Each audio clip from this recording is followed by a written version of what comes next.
The first and most important thing about this business is a great product.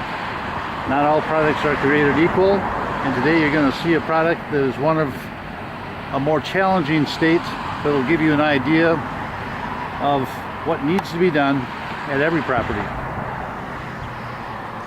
It is your main job to keep that product the best it can be at all times.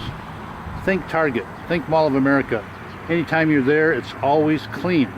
They have thousands of traffic, but yet it's clean. We do not get a second chance to make a first impression for prospects, as well as a lasting impression to our existing residents.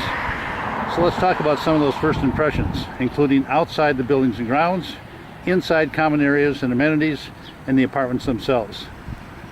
Let's start outside, what I call out past the curb. Okay. This is a good example of what I consider past the curb. This is not our main entry, but it is our border, and it makes it look like it's our property. So we need to maintain it just like it is part of our property. And you can see that we have not properly weed whipped, we've not properly trimmed these bushes, but yet it's our property. It is our first impression. One of the biggest things when we mention in the CLEAN acronym is curbs. Literally, the curbs need to be in good condition. They need to be clean, they need to be painted. There's no weeds in between the asphalt and the concrete, and there's an actual edge mark at the top of the curb.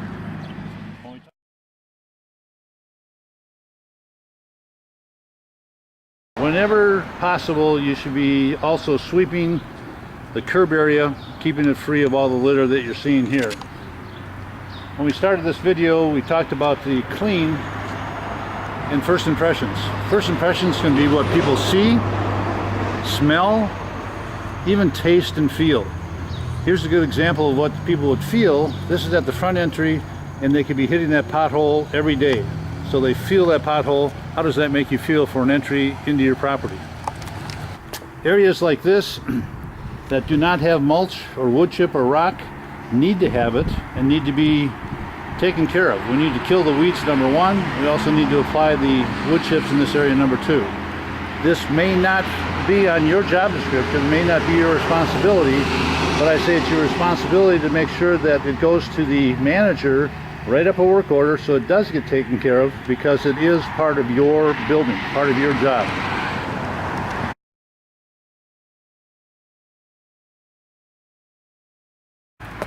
Again, a good description of what is or isn't your job. Yes, you should be able to attach this back together again so it properly flows, and if not, we'll make a work order so the maintenance people take care of it. Another good example of first impressions, we're at the front entry of this property, and we've put new mulch down, but we haven't taken the care that the mulch area is in where it belongs as opposed to out in the grass area. Suggest you have a rake. This happens to be a mini rake, so depending upon the size of the job you have, the wood chip should be out of the grass and into the wood chip area. Yes, I consider this part of your job once the big job is done. You've got three different specific types of maintaining trees and the grass around them. I call this the ditch method. You actually ditch the grass around, so when you have wood chips in there, they don't wash out during the heavy rain.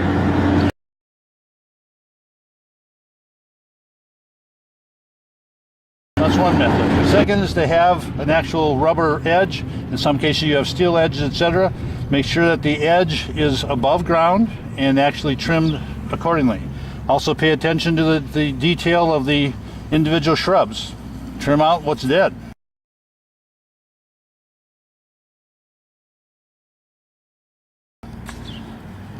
Same type of thing, instead of wood chips, we've got rock in there.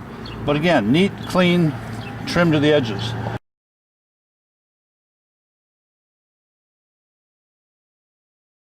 And then the normal trimming up to a tree, make sure that your landscapers, whoever's doing the actual mowing, doesn't beat the heck out of it with a weed whip, because that's a live tree. But again, trimmed right to the corner.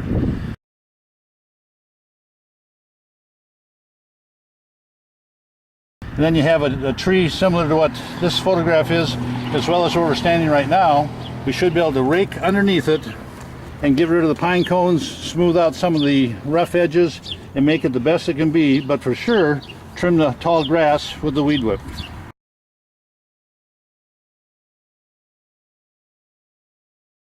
Here's another good example of wood chip area. Yes, we need new wood chips because there's not enough wood chips to fluff up and cover up the black in this area. So yes, we need wood chips. However, keeping the cigarette butts, the litter clean, and or even the weed sprayed is something that can be done while waiting for the wood chips. Also, part of your responsibility is to take care of the minor things that sprout up. As an example, this weed inside this bush. We make it look a lot better just by pulling out or cutting off that one weed. Anytime that we put money into shrubs, plants, grass seed, sod, whatever, it's your responsibility in your building area to make sure that it gets water. Here's a good example of we put money into plants and it appears it could use a drink.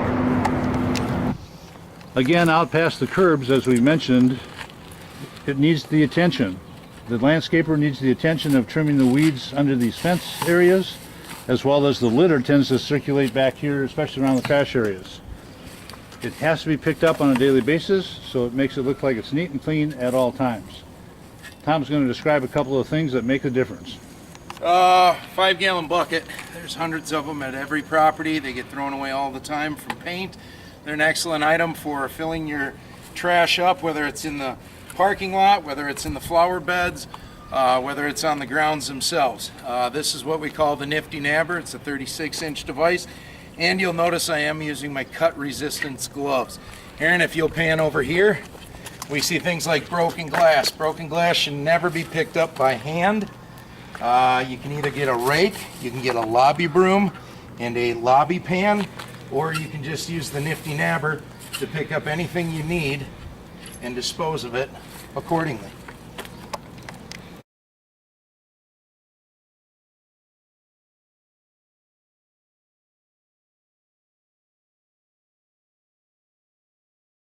As far as deodorizers go, we have a couple of different ones. We have a 20-pound super deodorizing block that could actually be set next to the dumpster.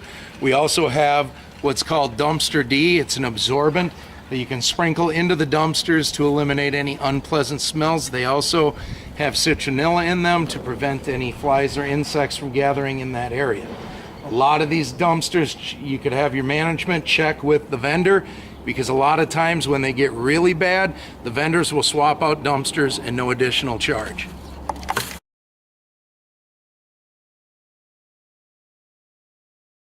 We definitely want you safe. However, this area with a 10-foot ladder would be accessible to get the bugs out, to get the cobwebs out, and make it a whole lot more presentable. Same holds true of any glass that's higher than what you can reach. There are extensions to squeegees that you can use. However, getting a ladder to get up to that area would do a better job.